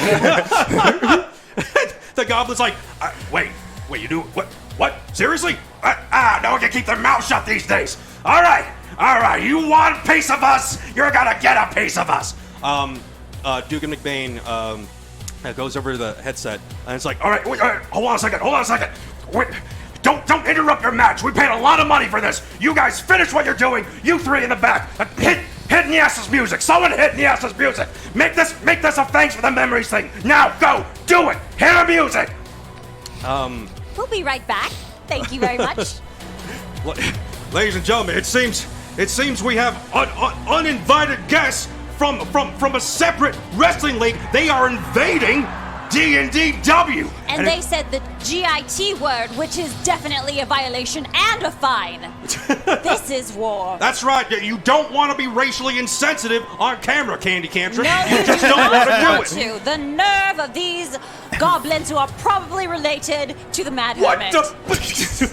And I look to the box. Right, with that last racist spiel out of the way, they hit your theme song, Niasta, and the mage rides in the back are like, of course.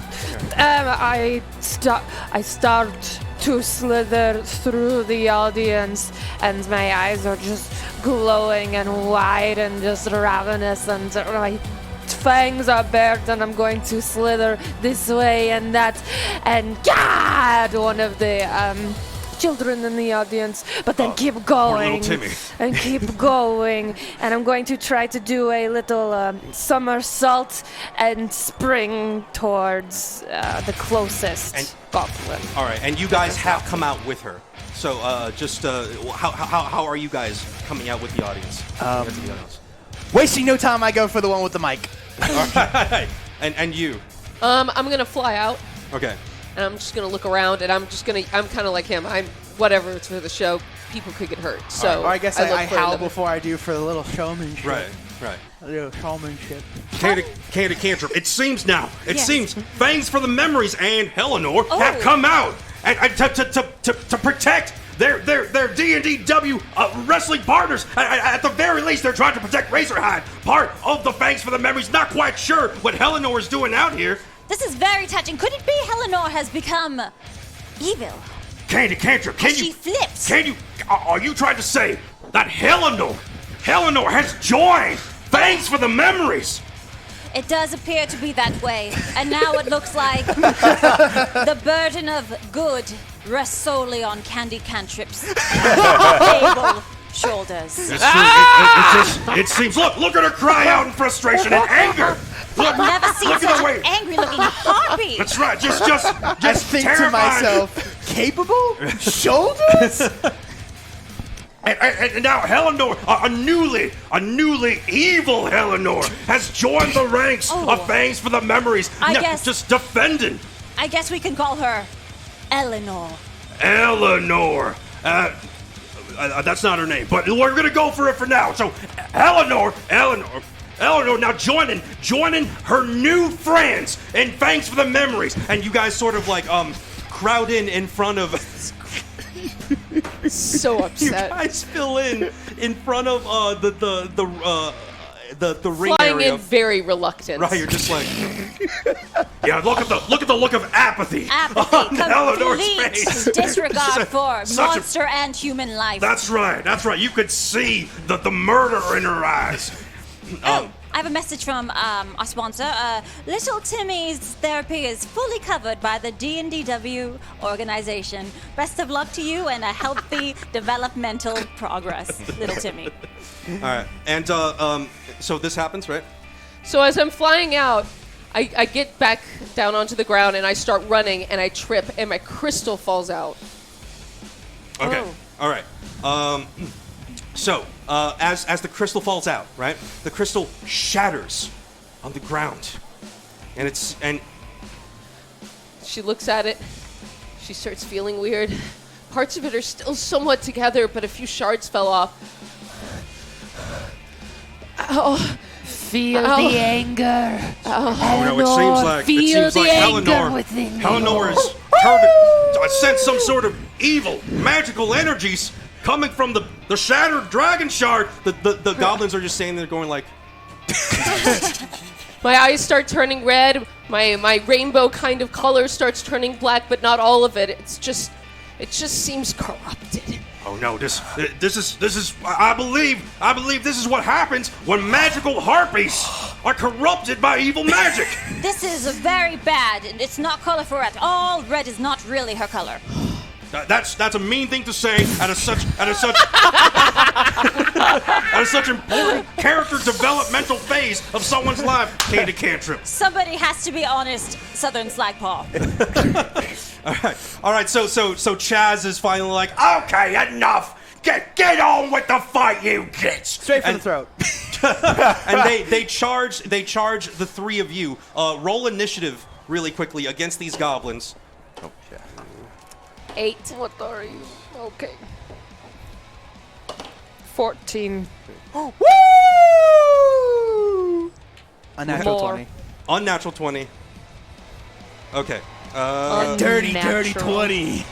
All right, so we'll get to you in just a second. All right, so Dugan McBain is just shouting in both of your ears, or it's like, Ignore him, just finish the match, Oh, we're gonna lose so much money if you don't finish the match.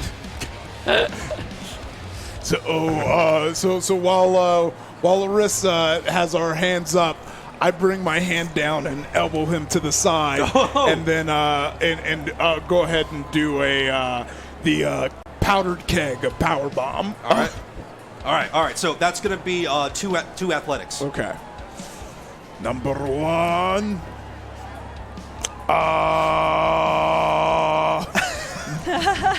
That is a 9.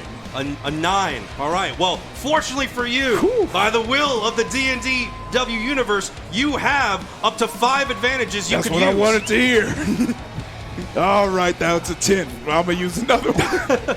Burning through them. Oh, nat 20. Oh, nice. Nice. All right. Here's what happens. Excellent. All right.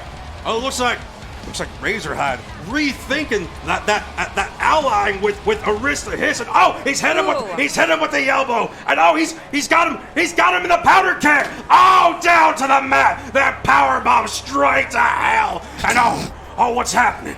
What's happening? I feel in the arena the magic of the deck of many rings. It's happening again.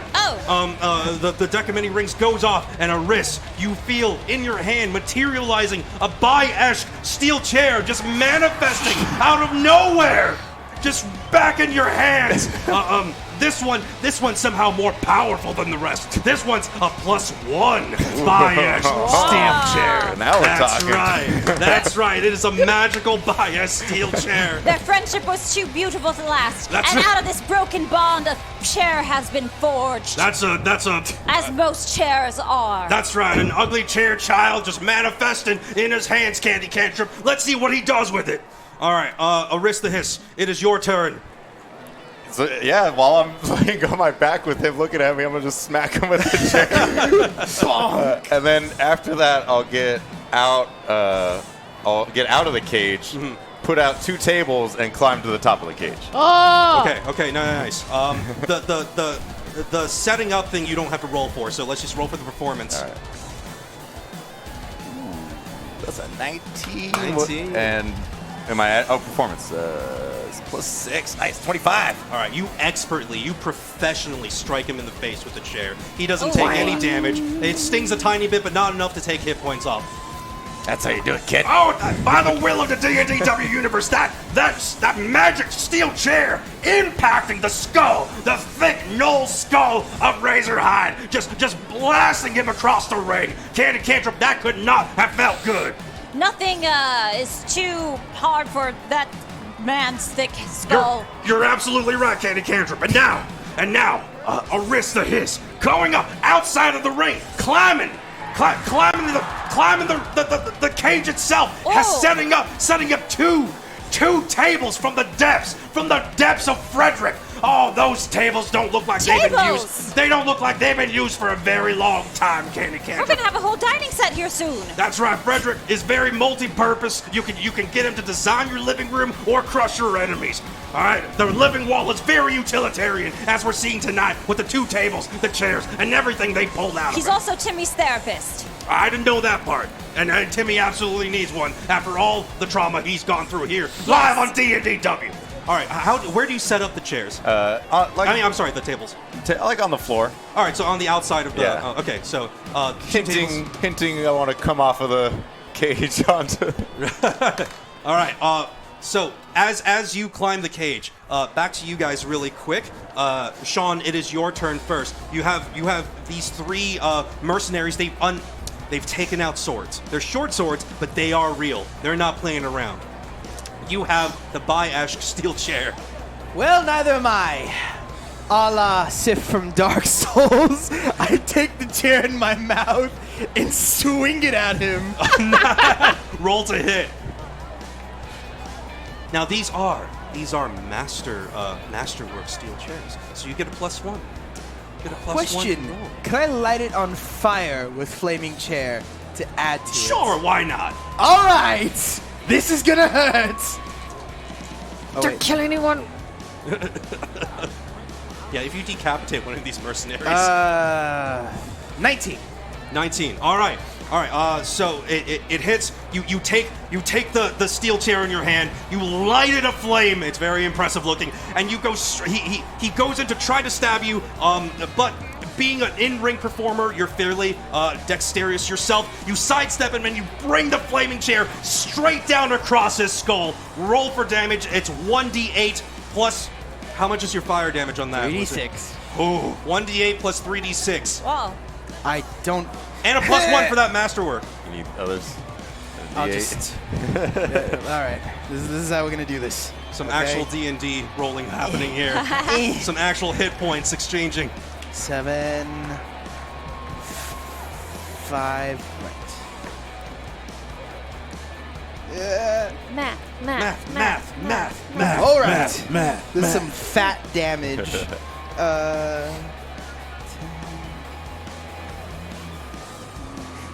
No, this is Matt very. Hermit. 22.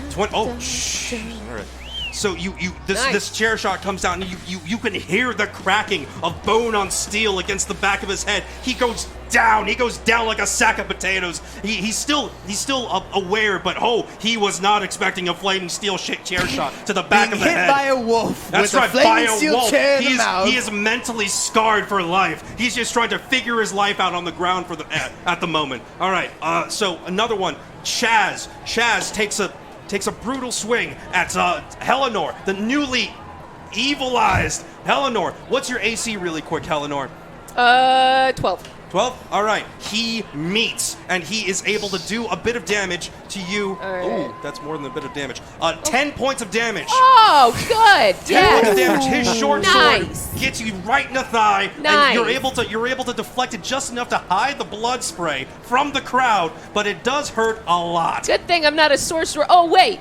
Yeah, well, magical girls take more damage. That's my favorite song. That's my Magical favorite girls anime. take more damage. Or no, bard, but still squishy. All right, Niasta, it is your turn. I want to spring for the microphone that the goblin took, All right. and I want to yell in it, Aristahis! I had high hopes for you and your serpentine supremacy ways, but this is so obvious, it's not even subtle! I have to stand up for my fangs for the memories. You brought in these mercenaries to sabotage the match. This is all on you! And you, and I point at Chunk, could use a diet, and I cast Reduce. Gabby just gasped. Everyone in the audience Say gasped. that. What a heel thing to say. Whoa, that was so mean. The meanest thing I've ever heard. All right. So you're going to have to roll performance to see how the audience takes this attack on that goblin's weight.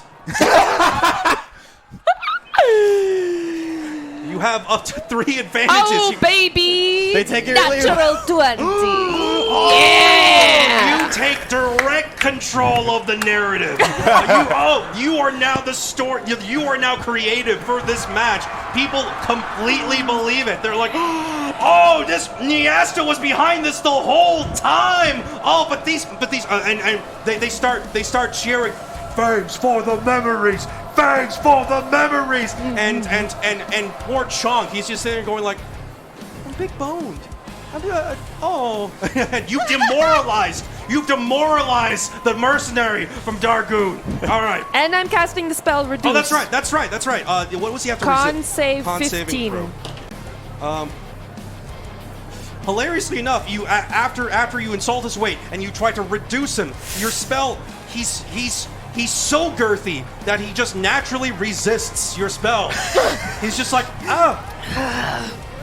it tickles a little bit. Do I have any more moves left in my round, or is No. it normal initiative? It's normal initiative now. Okay. All right. So, speaking of Chonk, it is his turn. He's going to try to take a swing at you because you've hurt his feelings. course. More than anything else, you've really hurt his feelings. Uh-huh. What's your AC at? 12. 12? All right, yeah. He gets in a couple. He hasn't even unsheathed his sword. He's just sort of flailing on you. That's how upset he is.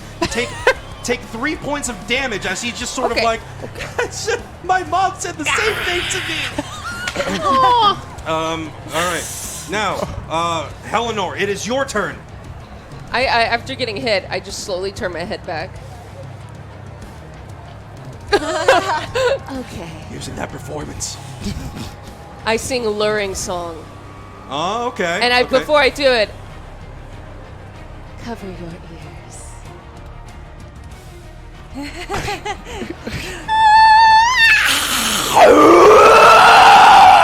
All right. So normally harpy songs sort of kind of make people drift off to sleep or they become pacified. However, Helnor has never been good at that in her entire life. So her harpy song comes out as a death metal scream. Every goblin has to make a Constitution saving throw, and they all fail. So they all take sonic damage. Hold on, I gotta make it. I can't cover my ears. Oh, that's true. Oh no! We'll give you a Constitution saving throw. How many points of damage is that? So that was 11. That was 11 sonic damage spread evenly across these goblins. Goblin racism. Here's the thing. Here's the thing. So, Mad Hermit has already very much injured one of the goblins, right? So the goblin on the floor can't quite take the sonic damage as much as his friends. Poor Chad just holds his ears like, dude, this is so not cool. And his head blows open like a watermelon, just spraying the audience next to him. The audience, thankfully, still think it's part of the show. They're My like, face, "Grrr!" my face during is inside. I'm going, oh my god, no, I did not want to do that. Oh no, what did I do? I look at her like ears just bleeding like, Everyone, it's literally everyone who's part of the show just stops and is like, ooh. Helena has indeed become evil. The evil harpy queen. No other way mercy. to go around it. Eleanor has shown her true colors tonight, and they are red. And they are red, a little chunky, and a little bit of gristle in there, squishy, a little bony. So you guys in the ring has watched that happen. You're on top of the cage, going like.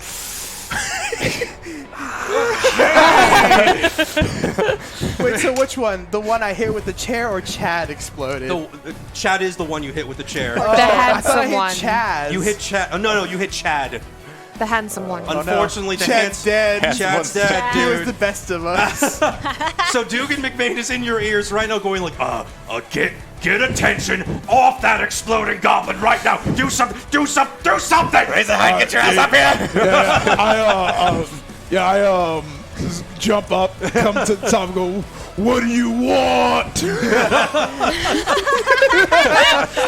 All right. So getting on top of the cage, at least eyes are now back on you. You've successfully distracted the audience from the head explosion that just occurred. Now, Razorhide, it is now your turn. Both of you started off on top of this cage. What do you do? I'm just like taunting him right in front of this perilous edge, unbeknownst to the tape. Like, whoa, what do you got? I'm gonna give you one last shot. So Razorhide has really turned the tide in his favor. The audience seems to love him. He might even be able to pull out his gym super special finishing move. That's right. We'll see what happens here, though. Razorhide now precariously close to the edge of this living wall. You do not want to fall those 20, 30 feet from the air. And as you can see, Candy Cantrip, Aris, the Hiss, being the veteran tactician, has set up 2 tables down there at the bottom of the living wall. Yes, so we can have Noel for dinner right after he falls to his death. That does sound like something a gelatinous cube would say, Candy Cantrip. You're absolutely right. And now here we go. Now let's see how Aris responds to Razorhide's mocking, his taunting of his person. All right, and I'll say it loud enough so like crowd can hear. Razor better hide. As I'll slither over to him and try and wrap my snake body around him and constrict him, and then get over from behind him and get him in a cobra clutch. Oh, the cobra clutch! All right, so the slithering maneuver, let's call that performance, and then we'll call the cobra clutch. Let's do 2 performance because it's a submission hold. All right. 22. 22, nice. And 10. 10. So you have up to 1 advantage I'll you can do it. use. I'll do it.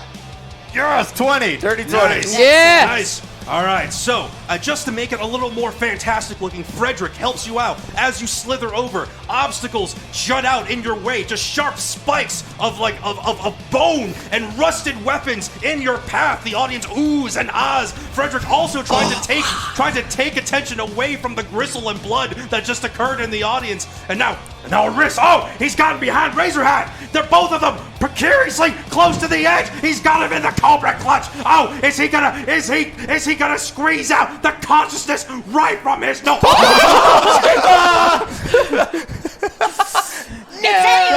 Only time can tell. Only time can tell. They're living on the edge. That's right. Literally and figuratively, Candy Cantrip. Give away the finish. All right, Razorhead, it is your turn.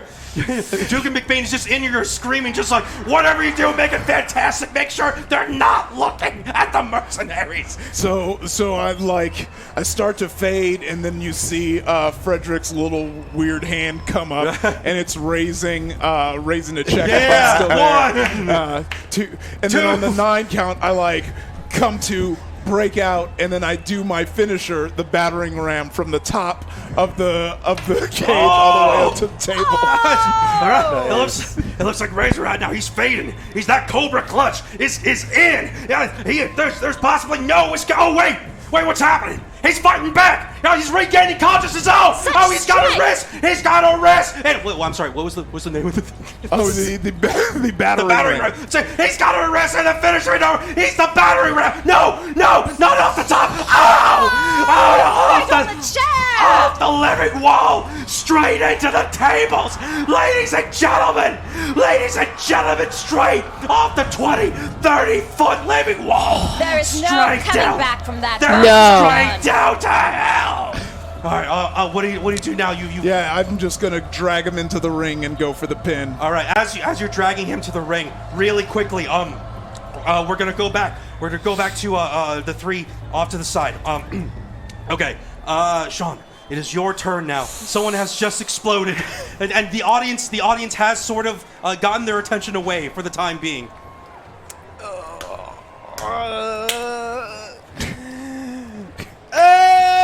Okay, I'm gonna take a bite out of Chunk. You're gonna take a bite out of Chunk? I'm gonna try and grab him by his leg and drag him where no one can see. All right. So Under the ring? Sure. I'm actually under the Wolf's ring. Den. No, under the ring. Under the ring. Okay. Roll opposed strength with Chunk. So roll. That's gonna roll be hard. Do I get can I use an advantage on that? Do we have You have up to 3 advantages you can use. You said it was a what? It's opposed strength. Opposed strength. So you roll just a strength saving throw. He rolls a strength saving throw. We'll see what happens. That's a 16. 16. All right. You're able to you latch onto Chonk's leg. He's like, "Ow! Stop!" And you drag him through the stands. You reach the side of the ring, and you start just pulling him under the ring, straight under the apron. So you manage to get him out of sight. A couple of fans are like, "Where's he taking the goblin?" Oh well, hey, something fantastic just happened. As they watch both Aris and Razorhide just come straight down off the top of the living wall, and so that fortunately neutralizes Chunk for the time being. However, can I de-wild shape under the ring? Are they paying you enough for this? Get the hell out of here! All right. So roll persuasion. Come on, persuasion. I'm gonna use how many did you say we have? You have 3. I'm gonna use an advantage. I'm gonna use another one. All right. That's an 18. 18. All right. So you talk to him under the ring. It's like, dude, yeah, there's no possible way you're being paid enough for this. He's like, well, I did just watch my friend's head explode, and yeah, and someone insulted my weight. I think I'm gonna quit. Good advice. And go. And you just see him leave. He just comes out from under the ring. He dusts himself off, and he's like, huh, and he just walks out of the arena. You pacified one of the mercenaries. All right. So he's now been removed from combat. Chaz, however, is still up. He's still ornery, and he's going to take a swing at Niasta. He's covered in so much blood from his friend's head exploding that he can't quite see, and he's just jabbing wildly. And he's got a fan. He accidentally stabbed a fan a little bit, but that's fine. That's fine. You know, the fan's like, ow! Oh, it's so real. It's so real. It's just part of the experience. Congratulations, you lucky fan. Yeah. So a mage right immediately throws that fan a t-shirt. Like immediately, just like, there you go, sir. Here you go, swag. There you go. Just take all the swag. There you go. Gosh. All right. Wrap it up. So Niasa, it is now your turn. So through our wrestling training, have we learned how to non-fatally use this magic? Yes. Even if it does hurt them? Yes. Okay, so I will attempt to cast Ray of Sickness at 2nd level against this Chaz. All right. By spraying some green mist at the same time. Why not? What's the saving throw he needs to make? It is an attack. Oh, attack. Actually. All right, roll for attack. And you have up to 2 Good. advantages. Okay, 1 advantage. Great. 25. 1 advantage you said you used, right? Yes, 1 advantage was used. All right, cool. Does he have to make a saving throw now, or is it? Nope. Is it just happens? Oh, well, good question. Yes. All right. Yes, con save. 15. He makes it. Okay. All right. So what? But I do damage. Yes. So let's see, 8. Let's see, 2, 3, 8 poison damage. 8 poison damage. All right. So here's what happens. He manages to get the gristle and blood that was his friend's head out of his eyes, only to be immediately met with more.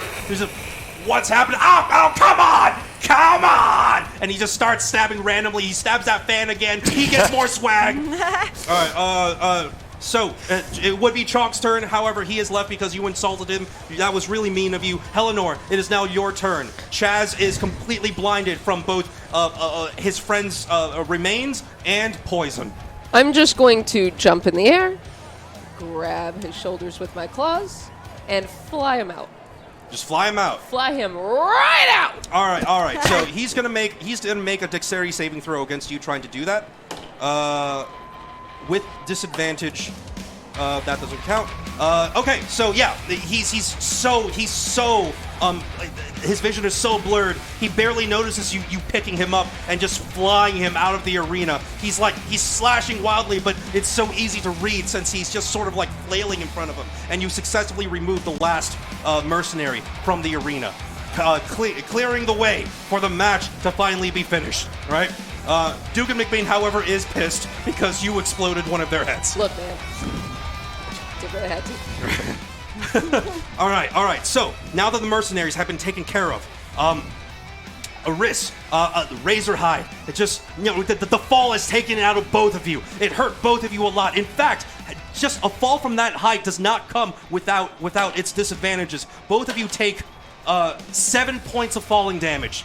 That is a high place to fall from, and those tables were not very giving. Those were not particle board tables. They came from inside. They came from inside Frederick, so they were very well made oaken tables. All right, all right. You got splinters. It hurts. Those were expensive tables you just went through. All right. So now you dragged yourselves back into the ring. Are you? And what do you do now? Both of you are on the mat. Yeah, I just fall on top of him and go for the pin. All right. Now, you, whenever you feel like, you can roll for a dramatic kick out. All right. Here we go. The living wall comes down. It's like, all right, Razorhide now tried to cover Aris the Hiss, having made that massive spill onto the outside arena. No, he's going for the pin. Here we go. 1, 2, 3. Oh, he's pinned him. He's pinned Arista. He's pinned after that giant fall from the top of the arena. Who could have known? Who could have seen this? Who could have foreseen this? This is Arista with so much more experience, having fallen from the top of it takes it out of anyone. Who knows this? Who knows how this? Who knows? Truly, Who could have foreseen? Who could have foreseen the ending to this match? So at the end, Razorhide kind of like shambles to the corner of the ring, climbs up the top of the cage, reaches in to Frederick, grabs the mic and reaches in and grabs what his normal walkout cloak. Right. And into the mic, he says, Nasta, don't think you fooled me. Teaming up with my rival Aris in here. Recruiting Eleanor out there. I know what my purpose is now. And as I'm speaking, the cloak turns from my usual ragged brown to a glowing white. Right. The glamour weave activates. No, I'm not gonna let evil walk anymore in this ring. I'm standing for good. There is no more Razorhide. There is only Honorhide. And I'm gonna protect this ring with my girlfriend Candy Cantrip right up there. That's you. Commentating this match. I want you to, knowing you have up to one advantage, I want you to roll a performance to see if the audience buys into this new storyline. See how they react.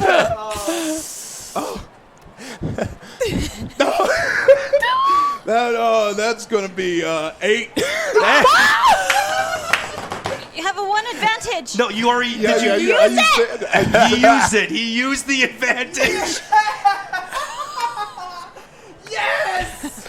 This is what I live for! This is The D&D. audience, you hear a confused murmur just travel through the audience like, well, hold on. Are they dating? Is that real? Wait, Are we dating? Yeah, are you dating? I don't know. The audience now with a lukewarm reception to honor Hyde's to honor Hyde's new face turn. Candy, I had no idea that you two were in any sort of relationship. You know, I did look at him. We had eye contact once, very deep eye contact. Perhaps that's all it takes for Knowles. You know, you make the eye contact with the Knoll and you're in it for life. They say that they know right away. There you go. And what a better, I can't think of a better way to end this brawl in the living wall than the matching up these two incredible performers, Honor Hyde, and the audience again is like, what? And Candy Cantrip. Now, as a couple, ladies and gentlemen, thank you so much for joining us here on D&DW. We'll come to you live next time on Tuesday Night Defiance. What a night! What a night! So many things happen. We'll see you again real soon. Ladies and gentlemen, thank you so much for joining us here on D&DW, and thank you so much for our special guest, Brandon Cutler from AEW. Follow him online on both Twitter, on Instagram. Please give him a follow. He's a fantastic performer. Thank you guys so much. That's right. If remember, we have some giveaways to take care of. We got some T-shirts, we got some stickers, and I believe we very easily hit our mark. So we're gonna be the jelly bathwater. The jelly bathwater. If you really, really want that, I'm sure Christina can figure something out with you. It's toxic, but we can work something out. Don't drink it. Other than that, thank you guys so much. Thank you for tuning in. We will see you next week.